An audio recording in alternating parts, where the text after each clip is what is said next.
Yes, Evil Jay, what are the betting odds on Kyle Pitts for Comeback Player of the Year? Thank you for the question, Clark Brady. Well, the literal story here is that the AP, the Associated Press, who governs these awards, was so disgusted with the outcome of Joe Flacco winning Comeback Player of the Year. They literally changed the rules so that you can't come back from sucking. Kyle Pitts wasn't injured last year, he just sucked. So he's ineligible to win the award because Joe Flacco literally ruined the award for everyone because he was so against the spirit. So we can't let this happen ever again. So he's banned. So he can't win. Literally can't win. Yeah, so there are no odds. It's off the table, Clark Brady, but we appreciate the question. I think Christian McCaffrey's the guy there.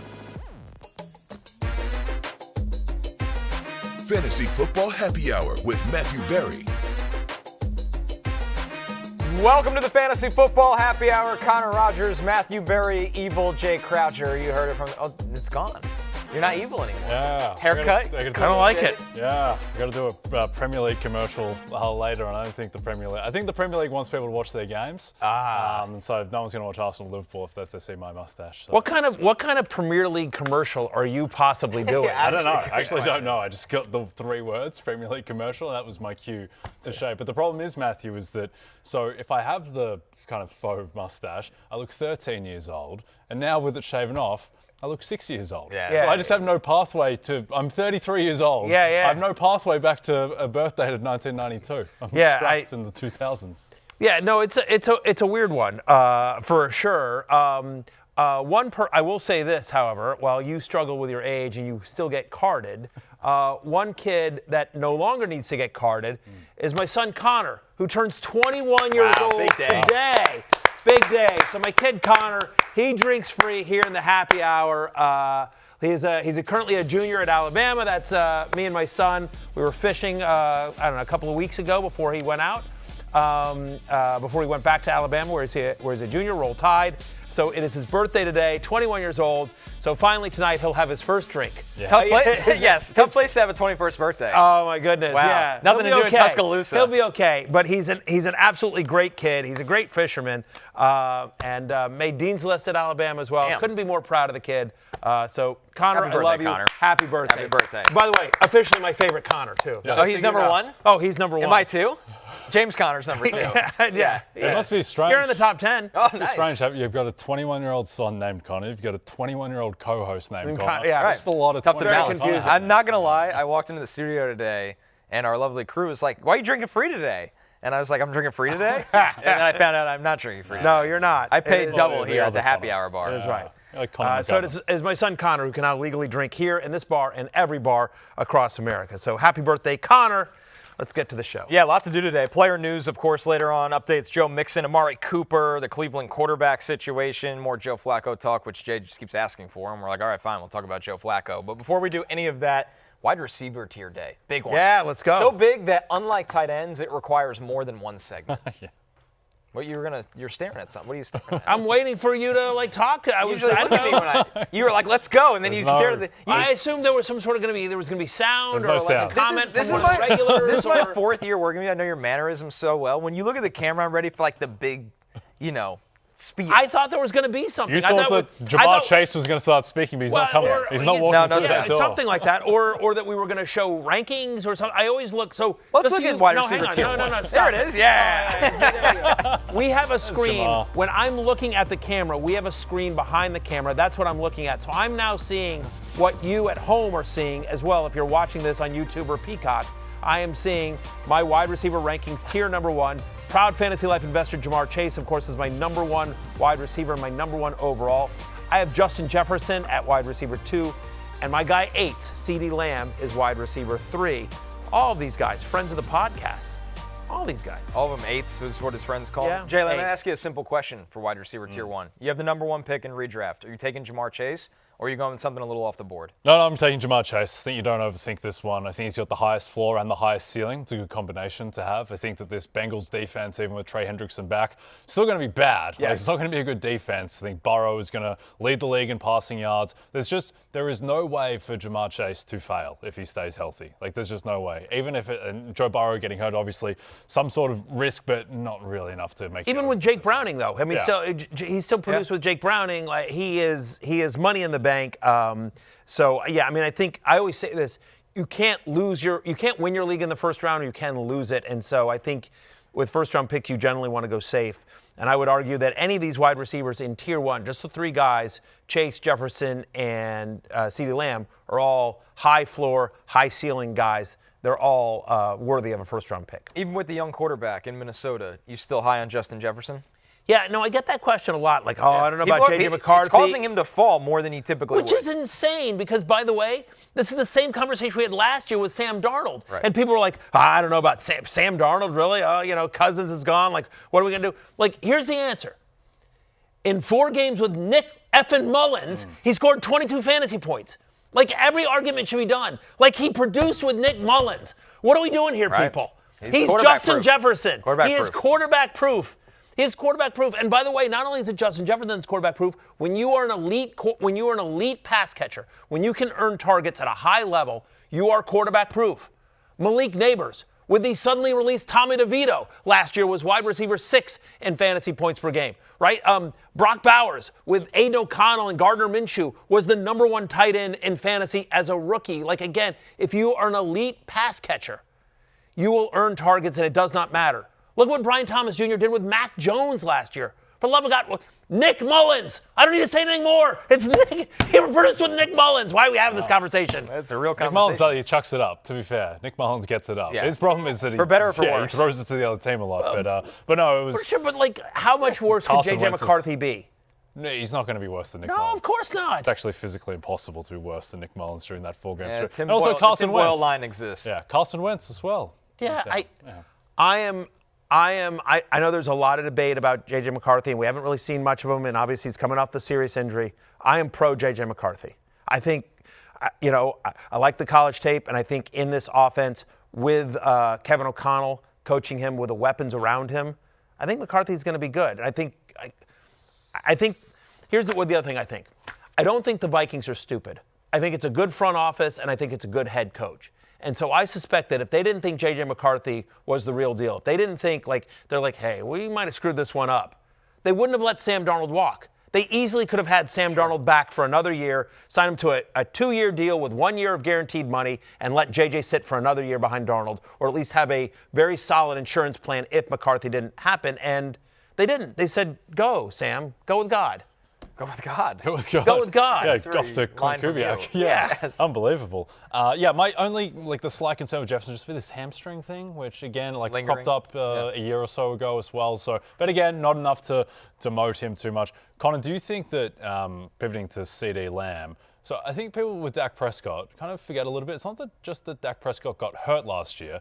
Dak Prescott was bad for 2 months. He did not play at a high level last year. A lot of the athletic metrics, his sack avoidance, his scramble rate, that all fell off. Do you think that diminishes CeeDee Lamb, or is CeeDee Lamb just too good? I think it's more of the latter. I think he's just too good. I'm kind of concerned, though. What we love about CeeDee Lamb is he's just a volume machine, right? And now George Pickens is going to get his. Obviously, Ferguson is going to get his. But is it enough that takes CeeDee Lamb out of round 1 range? No. He's too good. The way they use him, they play him in the slot. They play him out of the backfield with routes. He obviously plays outside. So, no concerns. CeeDee Lamb would be the 3rd wide receiver I would take as well. Yeah, I mean, look, that's why I'm at 3rd versus 1 or 2. But, George Pickens versus T. Higgins. You know what I mean? We have Chase at number 1, right? And so, we think Dak Prescott, we think he's going to have a bounce-back year. We think this is going to be a very high-volume passing attack. And while Pickens certainly is going to earn more targets than, Kevontae Turpin or Jonathan Mingo? Jonathan Mingo. We literally always forget we always forget Jonathan Mingo. They traded a 4th for. They could have had a quarterback for a 4th rounder. It's one of the craziest trades ever. Anyway, but could have had 2 Kenny Pickett's. Yeah, they could have had 2 Kenny Pickett's for a 4th rounder. But all I'm saying is Pickens is more of a deep ball threat. He's not a guy that you see generally getting 8-9 targets a game, right, the way you see it with CeeDee Lamb. At least on this offense, where he's the number 2 or possibly the number 3 behind Ferguson, depending on how it shakes out and where they are on the field. I think Pickens is going to catch. He's going to be he's going to be 4 for 80 with possibly for a long touchdown. I mean, we're very high on Pickens. I'm very high on Pickens this year, and we'll get to him in a second. But I don't feel the addition of Pickens is a reason to downgrade CeeDee Lamb. Well, and what would worry you is potential loss of touchdown equity. CeeDee Lamb was great last year and caught 6 touchdowns. Yes. So it's not like you're looking at a number the year before he caught 12 or you're like, it might go down to 7 or 8. Yeah. No, it probably goes up. honestly, in this offense. So, yeah, I have a lot of faith in CeeDee Lamb, even with the changes around that team. Right. And we haven't talked about, if Micah Parsons isn't playing for that team, they are throwing a lot. They're not going to run the ball. And, it's always this double-edged sword, like, oh, Pickens is going to take targets away. Yes, but he's also going to take the defense down the field with him. He's going to take take the top off the defense. And so CeeDee Lamb, who's so good underneath with all those, all those crossing routes and, out of the slot, like, he's CeeDee Lamb. He's going to be fine. It's going to be awesome. Now, if you are in your first round looking at one of the hero backs, you're probably thinking, okay, when it swings back around, I better get a wide receiver. Let's look at the tier 2 names because there's a lot of them. If you don't get a wide receiver in the first round, you can make up a lot of ground later on. Obviously, Malik Nabers, Nico Collins, the upper echelon of that, Matthew. But Puka Nacua, former ride-or-die great Amon-Ra St. Brown, Brian Thomas Jr. with an amazing rookie season. It's the year of Drake London with Michael Penix. And then, of course, A.J. Brown's just always hanging out in this range. Yeah. Yeah, look, I think you want one of these guys, at least one of these guys as your number one wide receiver in an ideal world, right? If you get past this round, then you've got to really nail, you have to either have two super strong running backs or you've got a running back and a tight end where you feel like you're going to crush. Now, there's some depth at wide receiver, which we'll get into in tier 3, but I feel really good about any one of these guys as my number one wide receiver. If I leave the draft with anyone, 1 through 10 among my wide receivers in terms of tier 1 or tier 2, if that's my number one wide receiver, I'm good. Let's go around the horn. We'll start with you, Jay, of who we think out of this group has a chance to finish as the best wide receiver in fantasy football. Yeah, so my newest hot take, them trialing out, like Matty was trialing his Milano fit yesterday. More of a conventional look from Matthew today. Yes, Americana again I today. think Nico Collins is going to end the season as a top 2 wide receiver. And I think a lot of his value is being suppressed by the fact that he was playing less than 70% of the snaps. He's dealing with injury. Don't think he had a very good offensive coordinator in Bobby Slowick. He was dealing with competition from guys like Stephon Diggs and Tank Dell over the past couple of years. I think that Nico Collins, who in terms of yards per route run in the NFL the past 2 years, has been the best wide receiver in football. He's been able to do that without playing that much in the slot, like sub 20% slot rate. They were playing a lot of like heavy personnel where he wasn't on the field. I just think there's a ton of upside. Also, they have a running back at the moment. Like Nick Chubb is their lead running back at the moment. Joe Mixon, I don't know if he's going to play football again. He's reporting that he might not play this year. So I think that there's just a lot of momentum towards Nico Collins being the type of 2022 Justin Jefferson, Cooper Kupp type season, 2020. I think he could be an absolute monster this year. Look, he was a runner-up for the ride or die, right? And so I went with more of a home run pick in Omari and Hampton. Thought Nico Collins was a little bit, quote-unquote, safer, and I wanted to go a little bit more risky. But he was the runner-up for ride or die for a reason. So I'm completely on this. He was on the love list. Again, I mean, you see it here. I have him as wide receiver 5. I was in the top 5 wide receiver. That's well ahead of where he's going in terms of ADP among other wide receivers as well. Over the last 2 years, he's 3rd in fantasy points per target. So when he's out there, he's very productive. So the argument is like, right, can he stay healthy? I do think Stroud will be better this year. I do think they'll be more pass-heavy this year.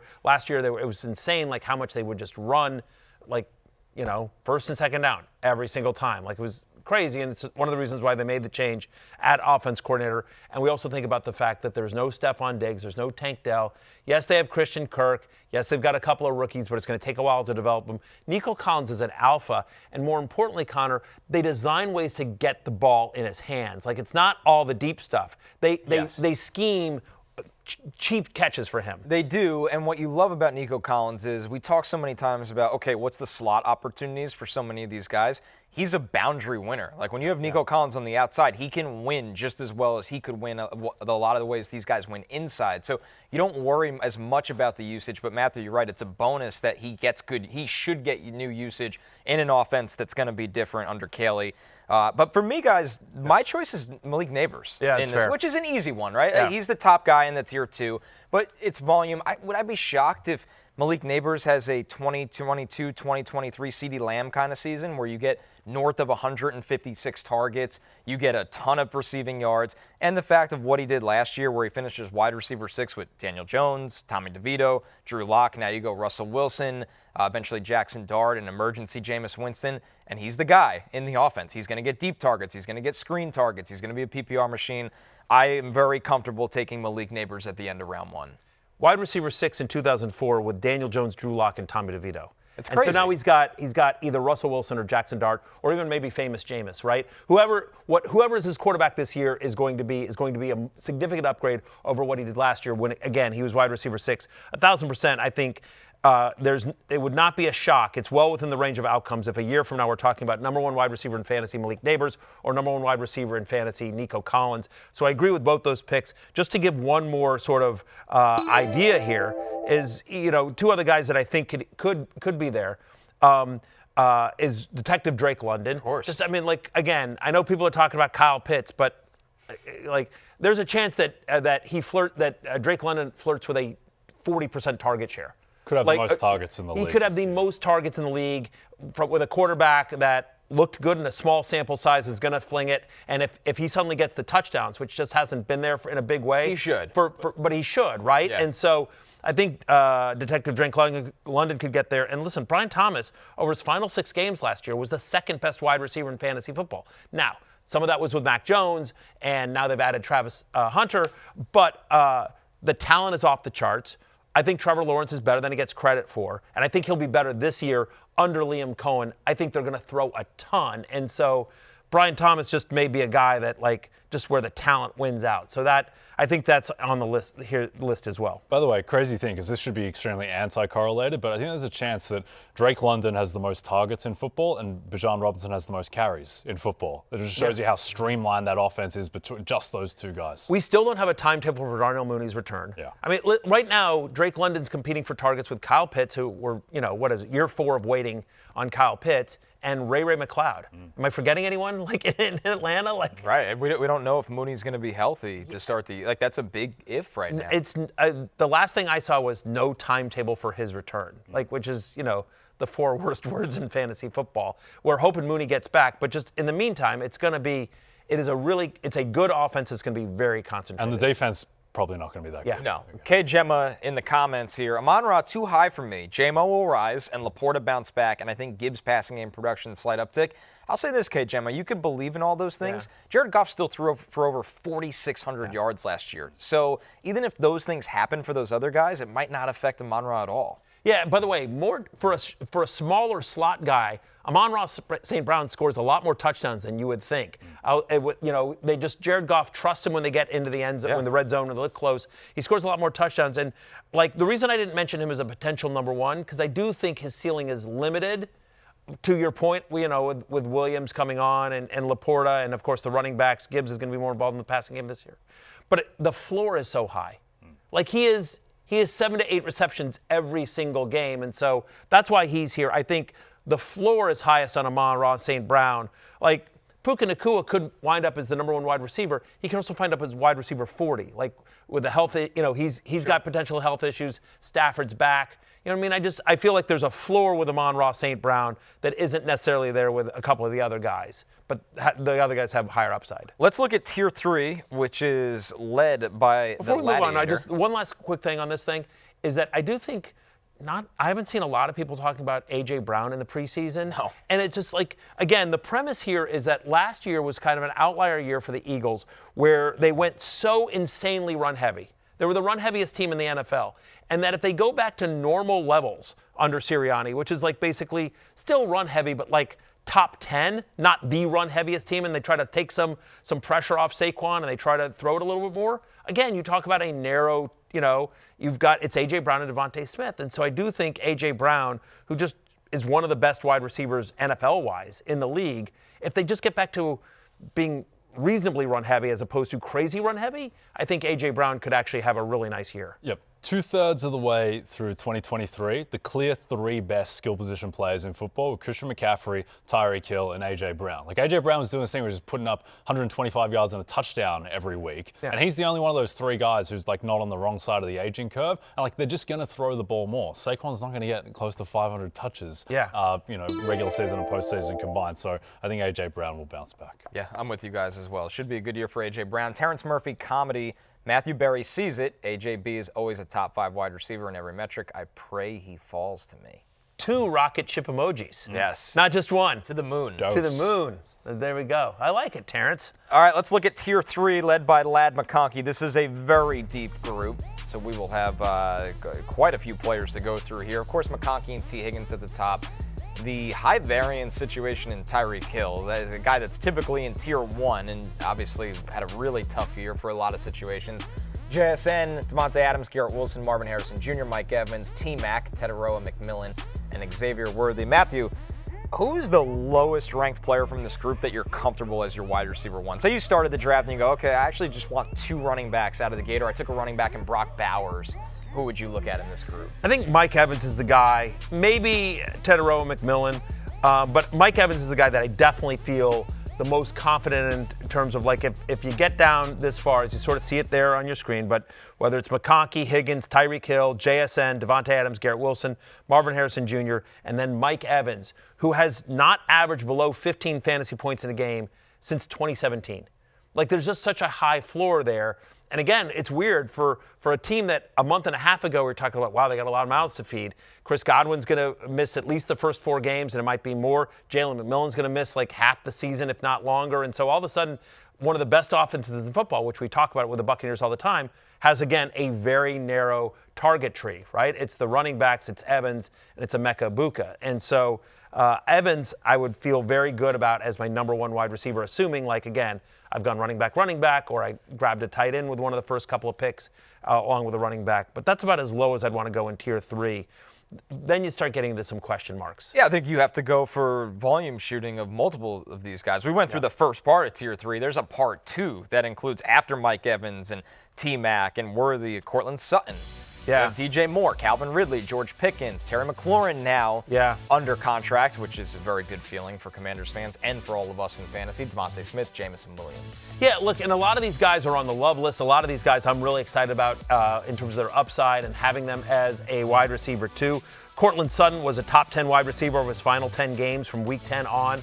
He's been getting a massive target share in preseason with Bo Nix. I think Sutton's going to have a big year. We've talked about Calvin Ridley, same thing, massive target share. But again, there's just some questions there in terms of Peyton's offense runs. Cam Ward, we think he's going to be good, but who knows as well. McLaurin has Debo to deal with. Pickens has CeeDee Lamb, obviously. Jameson Williams has Amon-Ra and Laporta.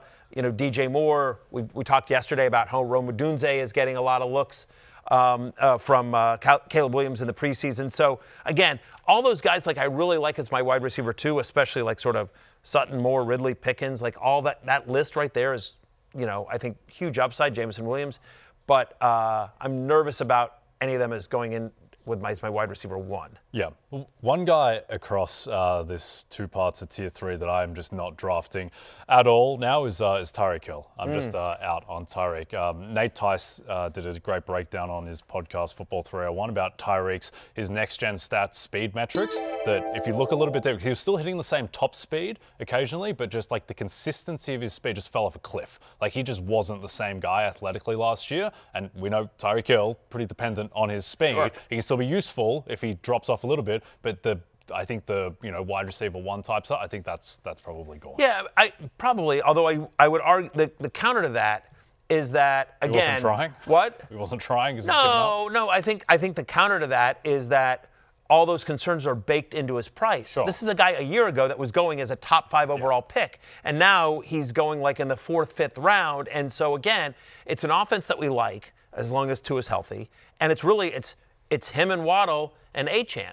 So while he may not have the long breakaway 80-yard touchdowns, I do think McDaniel is a really good play caller and will scheme him open and try to find ways to get him into space. And so, you know, maybe he gets caught from behind by a safety, whereas a year or 2 ago he wouldn't have been. But I still think there's a scenario where he's a productive fantasy player this year, because, again, it's baked into his ADP currently, those concerns, which I think are legit. Sure. We're going to get into him in the next tier, but I think there's a very good chance that Jaylen Waddle outproduces Tyreek Hill this year. Nicholas Lombardo in the comments, Scary Terry needs to be moved up. What do you think of that, Matthew? You look nervous about the late arrival? Could be a slow start? I'm nervous about the late arrival. I'm nervous about Deebo Samuel being there. I'm nervous about the fact that, like, last year was an outlier for him in terms of his touchdowns. He's always been like a 4 touchdown a year guy. And then last year he has double-digit touchdowns. Now, I get it. Jaden Daniels is like miles, a universe removed from all the other quarterbacks that Terry McLaurin has had. But I'm just saying, like, he's not a huge he just traditionally throughout his career, he's never been a huge red zone target, never been a big touchdown scorer. They've got Ertz there. They've got Debo that they can be creative with. They've obviously got the 2 running backs as well. Jaden's always a threat to run it himself. So if he regresses in the touchdowns and he's like closer to like 6 or 7, which I think is reasonable, even 8, maybe. So I actually think I might be a little bit too high on McLaurin, that I'm wearing my burgundy and gold glasses and that I need to like take them off and be like, all right. I think it might move him a couple spots down. Might be a slowish start, and they've got a tougher schedule this year. But I think Connor ultimately, he plays with Jayden Daniels. Right. I think is a top 5 quarterback, and he's the only guy in that receiver room who I feel good about in man coverage. Like Debo's gonna be great, beating zone, but like McLaurin, if you need a guy to win, he's still the guy. Yeah, I'd argue that his targets go up this year at 117 last year, which was down from the 132 previously. But I agree with Matthew. The 4 previous years, he averaged 4.5 touchdowns. Yeah. It was 4, 5, 5, 4. And then you go up to 13. So natural regression there, and that's okay. The offense will probably still be great, but that's a big part of his value. If he gets 8 touchdowns this year, which would be a double over his career average prior to last year, still a great year, but not the 13 you got from him last year, where he was flirting with top 10-ish production. So that's just my concern on McLaurin, who I love, and I'm thrilled that he's back with the Commanders. I think it's great for Jayden Daniels, great for my Washington team. Hail Commanders, hail victory. But, just, yeah. Sad to see. Sad to see this, Matthew. Turning you back. I'm just when things got good. Too high on him, you say. Unbelievable. Screw you guys. Things finally got good, and you leave them out? Hey, no. Screw you guys and screw the regulars, because all I do is hang on. All I do is get accused of being a homer. All I do is getting accused of being a homer on this show, and then when I actually when I'm not a homer, you guys bail on me for not being homer enough. Yeah. I think McLaurin is. I just think that I want shares of this Washington offense. Yeah, that's fair. I think the way you're a homer because you think they win the Super Bowl, defense will go over. The defense is not going to be good. The offense though is going to be amazing. Jayden Daniels will not fail if he stays healthy. He will not fail. And McLaurin's still the number 1 guy. Yeah. The defense will be better than it was. You heard it here first. All right, Tej on YouTube. Matthew is backstabbing Terry McLaurin. Wow, and screw us? Shaking my head. Yeah, Tej. Yeah, you're damn right. All you guys accusing me of bailing on my How about K. Gemma responding again? Matthew Turncoat Berry. Wow. Yeah. Good God. Good God. Zach Ertz, tight end 3. There you go. How about that? You guys happy about that? The regulars are standing up for themselves, and I respect that. With that, I think we probably need a break. Enough. But before we do, Big Ten Saturday Night is back live this Saturday on NBC and Peacock. We're kicking this season off from the Big House, New Mexico, at number 14, Michigan. Here comes Let's go. Saturday night. All right, we're taking our first break. When we're back, though, the wide receiver talk continues. We got more tiers on the other side.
draft season marathons of fantasy football happy hour over the next few weeks. That includes next Sunday at 9 a.m. and a mammoth 12-hour marathon on August 31st.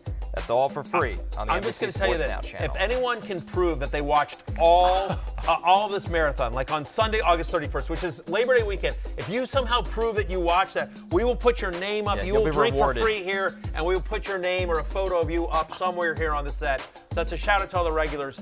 Can you prove that you watched one of our draft season marathons on the NBC Sports Now channel?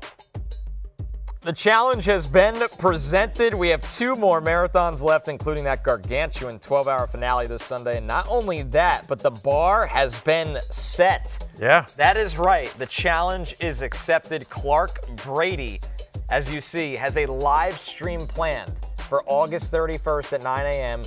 He is going to react and, of course, watch all 12 hours of NBC Sports Fantasy Football Happy Hour Marathon. This could be a terrible idea. So there you go. I will be you seated. you can either watch the marathon or you can watch Clark Brady watch the marathon, which is what I'll be doing. right. You know what? Or by the way, make it a second screen experience, right? That's you know, right. like watch the marathon, but then also have like your phone or tablet out and watch Yes. Clark Brady. The Brady cast. Yeah, the Brady cast. The answer to the Manning cast. We've been waiting for so long. Finally a response. Now we have the Brady cast. An finally actual have a challenge. response. Yeah, By that's the way, awesome. the regulars they've been heard. Have they? They're weighing in. Yes, Okay, let's yeah, hear it. Yeah, Bring it on. Yeah, Julio Think You Are said, when you live long enough to see the hero become a villain. Wow. Wow. Am I suddenly evil, Yeah, Jay? there is some. Yes. Wow, There is there a you Harvey go. Dent aspect. By the way, Julio Think You Are. That's pretty good. good. Yeah. Oh, my goodness. There's a WWE. Matthew just leg dropped the Macho Man and spray painted NWO on his back. My goodness. From Tony Louis. Yeah. You might have lost them for good. Yes. I appreciate you guys. Yeah. You don't hear me talking But you know ill what? of the Giants. Yeah. You know what? Like, whatever. I'm just trying to provide an impartial fantasy analysis here, Jay Croucher. You're right. Turned it back on his lovely Commanders. Yeah. And with that, we'll go I to just don't tier want you 4. celebrating the Super Bowl win. No, They no, win no. the You don't get Super to go to Bowl. the parade now. No way. Just don't get Screw you guys. Wait, They're- you go to the no, particularly absolutely baseball. not. No more Just care because- packages. Just because No. I think Terry McLaurin might score less than 13 touchdowns this year. Yeah, you should, if You're you're gonna be a real fan would predict 18. Yeah. Debo's going to score 18. Okay, Make no there it is. mistake. How about tier 4? Ja'Cory Krosky-Merritt is going to win the Triple Crown of rushing. Oh, there we go. 2,000 yards for JCM. And Offensive Player of the Year, yeah. Bill. Yeah, I'm exactly. here for it. Now you're here. All right. Talking about it. Tier 4, led by Travis Hunter, DK Metcalf in his new home in Pittsburgh, Zay Flowers. Jay, you're high on Jaylen Waddle. We'll get to that in a second. Rashee Rice, because the incoming suspension, that's going to play a big part. Otherwise, we would have talked about Rashee Rice in the last segment. Emeka Puka, who's been on the rise, especially with Chris Godwin out. Jacoby Myers, who's in the news. We'll talk more about that as well with the potential trade request. Rome Odunze, former top 10 pick, looking for a big year too. Ricky Pearsall expected to gobble up a lot of the targets out of wide receivers in San Francisco, and then the round 1 wide receiver in Green Bay, Matthew Golden. Yeah, just a lot of guys here that are really interesting. I think there's some real nice upside here. We'll talk about Waddle in a second. I love Travis Hunter. I've talked about this before. I think he's going to have a monster year. Buccaneers 3rd in wide receiver fantasy points last year under Liam Cohen. We've talked about how much draft capital they give up to go get Travis Hunter, first-year GM, first-year head coach. If nothing else, he needs to work. It was the same argument I made for Malik Nabers last year. Yeah. People were like, oh, Tommy DeVito, Drew Lock, whatever. And I'm just like, guys, Brian Dable and Joe Shane are fighting for their jobs, and they drafted Malik Nabers early. If nothing else happens in New York last year, Malik Nabers needs to work. And what happened, obviously, Malik Nabers worked in a massive way. Travis Hunter is going to get every opportunity this year to be a force on both sides of the ball, but specifically when he's on offense, like he's not running wind sprints. When he's out there, he's going to get targets. It doesn't matter about the amount of snaps he gets. It matters how many targets he gets and how many looks he's get, and he's going to get a lot. He needs to work as well. We've talked about Ibuka quite a bit on this show. But Jay, I'm with you. I think people are sleeping on Jaylen Waddle. I'm old enough to remember in 2022 when Jaylen Waddle had over 1,350 receiving yards, 8 touchdowns. By the way, 1,350 receiving yards, how many guys do that? Last year, the only 2 players in the NFL who topped that were Justin Jefferson and Jamar Chase. Right. And I get that, yeah, Dolphins had a down year across the board, bad years for Waddle, Tyreek Hill. Like, Tyreek Hill's on the other side of 30 and his speed fell off. It makes sense why he would decline. Jaylen Waddle's like 26. Like, Right. This shouldn't be the end for Jaylen Waddle. He's banged up. I feel like he's been banged up the past couple of years. Seems like he's coming into camp healthier. He's got the upside of a the upside of a healthier Tua year than last year, and I think that he could emerge as the number one guy in a Mike McDaniel offense. The other thing we're forgetting here is that last year Jonnu Smith had an almost 20% target share, and now obviously Jonnu Smith now in Pittsburgh, and they haven't. I mean, we'll see with Darren Waller, but we'll see with Darren Waller. But the fact is, it's not like they brought in a high-priced free agent or an early draft pick wide receiver. Right. There's not an obvious person on the Dolphins roster right now where you're like, oh, where does that 19% target share go? I think it's going to be distributed between Waddle and Hill and Achane out of the backfield. You'll see some Malik Washington, and we'll see what you get out of Waller. But honestly, it's going to be those guys. Yeah, also, Connor, they don't have any defensive players left. The whole defense is injured. There's good defensive line, but they'll be able to get after the quarterback. Yeah, but if they don't, then the secondary is in big trouble, so there's going to be a lot of explosives. I think this team is going to be playing from behind a lot, throwing a lot. I just think that a high-volume Mike McDaniel offense where Jaylen Waddle could be the number one guy. This guy, I think he could easily be a top 15 wide receiver. Two of the guys on this list made the hate list this year. Zay Flowers, not because he's bad. Zay Flowers is great, but he's more of a floor guy than an upside guy. Only 7 red zone targets last year. Only 7 when you think about how good Zay Flowers is. And, of course, as we've talked about, they've got the tight ends and Andrew likely when he comes back. They've got DeAndre Hopkins. They've got Rashad Bateman who came on. Derrick Henry and Lamar Jackson always a threat at the goal line. We think Keaton Mitchell will have a bigger role this year. So just nervous about the upside of Zay Flowers. But I'm curious, Connor, your thoughts on DK Metcalf. He also made the hate list. And part of my argument was because what I think this offense is going to look like under Arthur Smith. You saw Aaron Rodgers up close last year, every game for the Jets. He just doesn't push the ball down the field anymore, and isn't that the value in large part of DK Metcalf? And he will, because he has to. They paid DK all that money. Obviously, he's the guy there after they move on from Pickens. But it's just not the way Rodgers is interested in playing anymore. And if he does it the first month of the season, that's great. After he started to get hit last year, a lot of that went away. There was flashes with the big pass to Devontae Adams against Jacksonville. You could remember the moments because they were so few and far between. So I think they're going to throw to the tight ends a lot. They're going to run the ball a lot. And DK, you're going to be living on the big play. And there'll be weeks you don't get that big play. And that's a big price to pay for a guy that gives you some weeks of honestly nothing. 2 for 25-yard kind of I'm weeks. lower on him than consensus. I have almost no shares of DK Metcalf. Yeah. I guess the pushback would be who else? Who else? That's the argument. Roman but it's Arthur Wilson? Smith. I don't think he cares. Yeah, Robert Wood.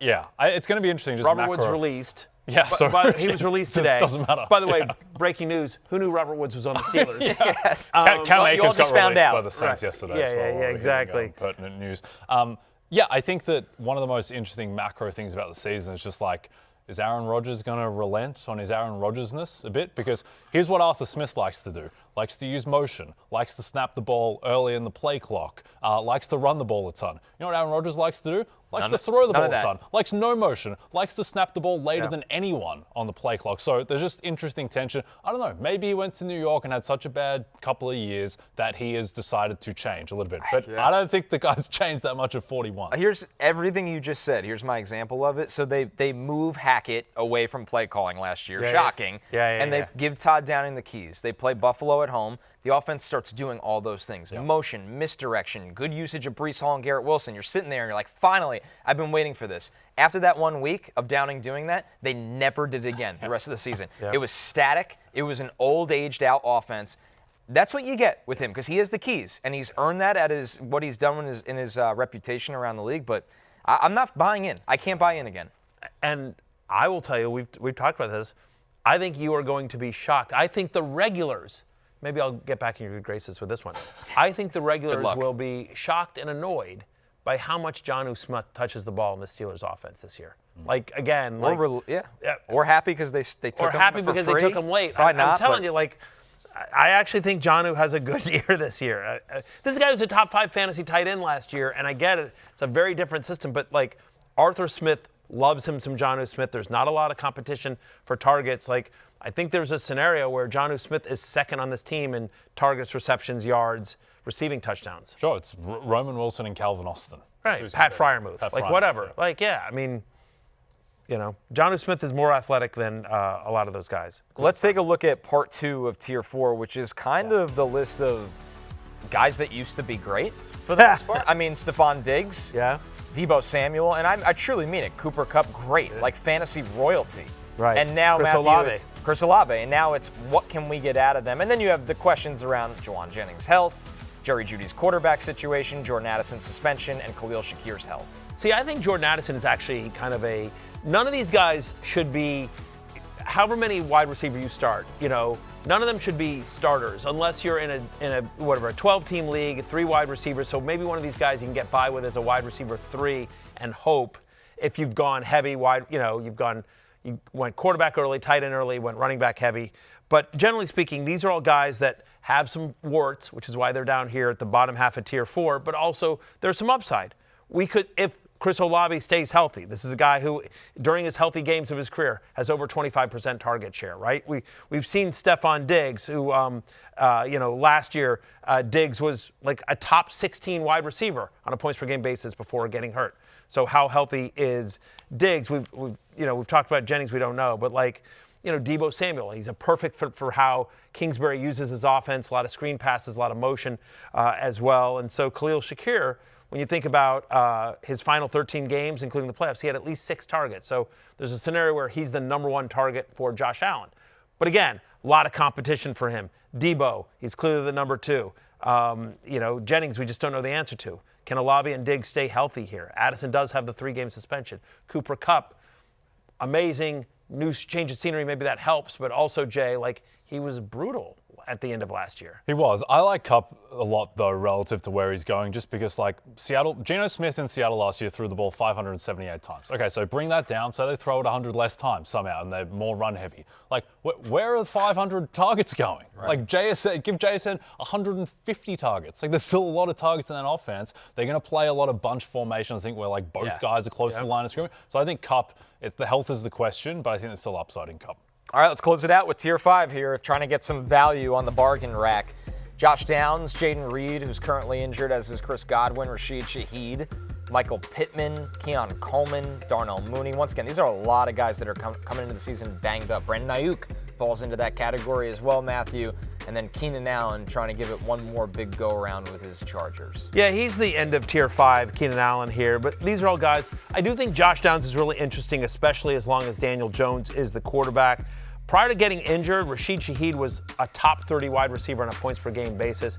Again, especially if you're in a league with an IR spot, I don't mind drafting Godwin or even Darnell Mooney or Aiyuk at this stage, because you're not counting on them, and so you can just stash them. They're not costing you a roster spot, and when they come back, hopefully there's some production there. Yeah, I don't go into any drafts specifically targeting Brandon Aiyuk, but I find them just winding up with him a lot, because it's there's a chance. Nobody wants to touch him. Yeah. No one wants to deal with it, because he's going to be back in week 6. It's all right, well, by the time the playoff comes around, he could be the number 1 wide receiver for Brock Purdy and Kyle Shanahan offense. That's very much on the cards. Second half. Now, again, how quickly, just because he's out there doesn't mean he's going to be productive. He wasn't great before the injury, but you do feel like if he gets back in week 6 and then by week 9 or 10, he's back to looking more or less like Brandon Aiyuk. Again, also a fairly narrow target tree on what we think is going to be a good offense.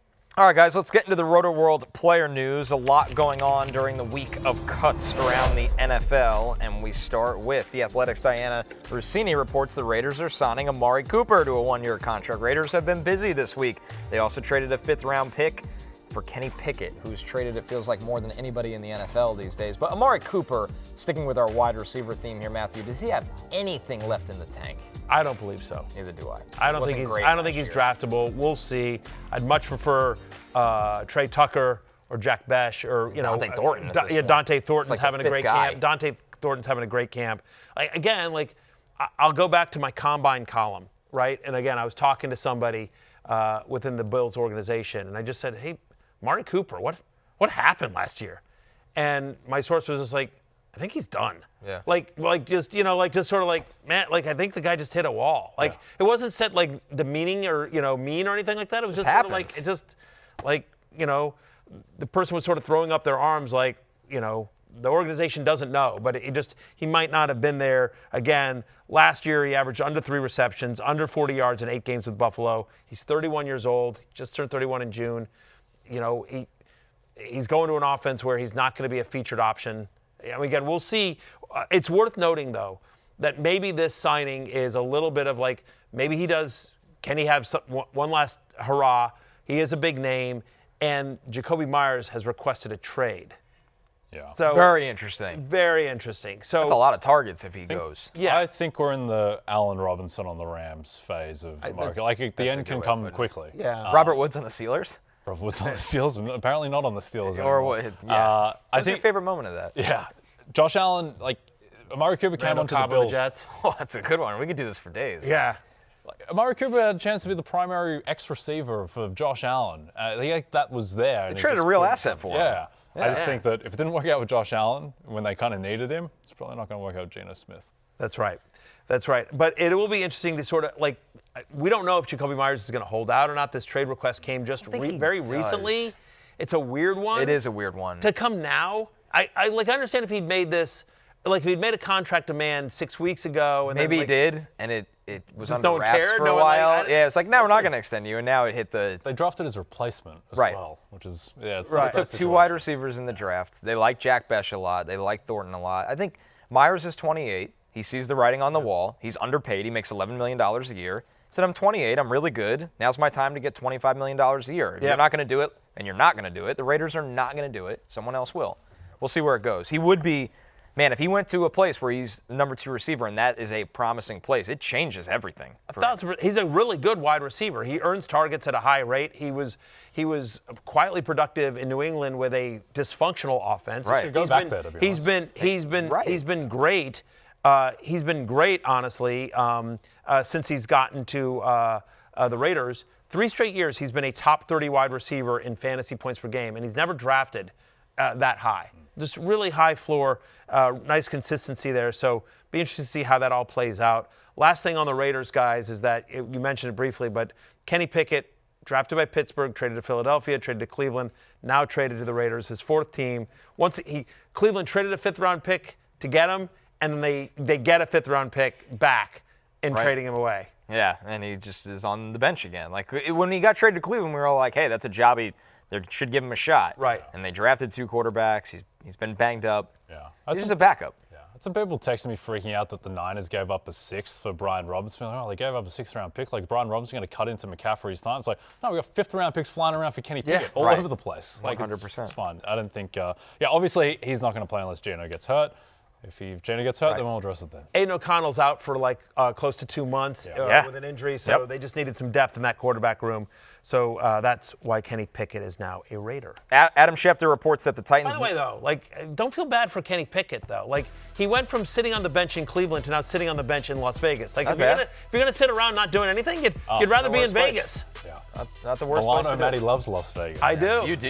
You do well in Vegas. I do. You guys have been in Vegas with me a Yes, you couple of do times. extremely well in Vegas. Yeah. I don't give you a lot of credit, but that is something I will give you credit Vegas is my on. town. Yeah. Your town. Tyjae Spears, who's been dealing with a high ankle sprain for the entire month, really. He's spotted in a walking boot this weekend. This per Adam Schefter. He'll start the season on IR. He will miss the first 4 games at a minimum. By the way, right now, guys, Tony Pollard is being taken as RB22 in redrafts behind James Conner, David Montgomery, RJ Harvey. So you're on the Fantasy Life Plus. Yeah, I'm getting all the ADP projections. ADP from Fantasy Life Plus. By the way, I live on Fantasy Life Plus. right. It's an unbelievable tool. I am Fantasy Life Plus. There you go. Yeah. It's his town. Yeah, it is. It's your town. So we get into that in a second, but Tony Pollard in games in which he's played at least 60% of the snaps, which obviously he's going to do with Tyjae Spears now banged up. He gets over 28 touches a game, gets an almost 13% target share. He's basically a top 10 running back. He's basically a borderline top 10, and he's probably like a top 10, top 12-ish running back, and on what we think is going to be a better offense in Tennessee this year with Cam Ward under center, and now Tony Pollard's going to miss it. Tyjae Spears is going to miss now at least the first 4 weeks. So Tony Pollard is really interesting. There's a scenario which Tyjae Spears has dealt with this. That was one of the concerns about coming out of college, in terms of sort of his injury history, right? A weird medical. There's something with his knee, long-term the with his cartilage knee. or something like yeah, that, where it right? doesn't exist, but he can play through it right now. But it's just, he's got medical concerns. But we don't know if it's going to last. If it's going to be only 4 games. It might last high ankle can go for a while for sure. And so 2 things. Number one is I suspect the Titans make a move here among some of the cuts. They'll sign a veteran, but Tony Pollard's got a chance to take this job and, no pun intended, run with it. It's a new offense. It's a new look with Cam Ward. If Tony Pollard is just great and goes back to being Tony Pollard from the Dallas Cowboys a couple years ago, I don't see a scenario where they're just suddenly like, no, we need to – if you're crushing and the Titans are playing well, then why are you going to suddenly give Tyjae Spears like a ton of work? Certainly rather have him than David Montgomery or RJ Harvey right now. Yeah. Get personalized fantasy football insights based on your league settings with Fantasy Life Plus. Your league is unique. Your advice should be too. Head to fantasylife.com and use code ROTO20 for 20% off. Look at that interface. Yeah, so right, and these are our projections, and you can sort of see, and you can check out, you see your scoring system right there. You go down, hey, I want to just do the scoring projections on the Texans. Oh, Joe Mixon's going to miss. What's the projections? Let's change it. Okay, now we see Nick Chubb, his projections come up. So you can check all this out depending on whatever your scoring system is. But here's the thing. If you go to fantasylife.com, you can use the promo code Matthew20, Connor20, or J20. They're all I got a 20. You got 20. All promo codes are 20% off. I was ready for J5. It is literally now just a popularity contest. So go to fantasylife.com and I'll report back which promo code got used the most, whether it is J20, Connor20, or Matthew20 at fantasylife.com. 20% off of Fantasy Life Plus. It's an unbelievable tools, I should say. Like it's more than you can shake a stick at. All personalized. Wow, Don't say that again. Don't use that one again. I might. Right. As we say, your league is unique. Your advice should be too. You can also use the promo code ROTO20. Producer Steven likes that one a lot. I'm more of a Connor 20 guy myself. I understand. I'm a Matthew 20 guy, but there may be some evil J fans out there that want J20. If J20 wins, I'll grow a James Harden-style beard. There we go. You heard it here first. Or die trying. All right, we're taking our last break. We got last call coming up next. We're picking who will win the NFC South, the bloodbath that is the NFC South.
DraftKings is the official daily fantasy partner of the NFL, and right now, all Pick 6 customers can play free for a share of DraftKings' biggest bag ever. Hit all 6 picks for your cut of $1 million or more.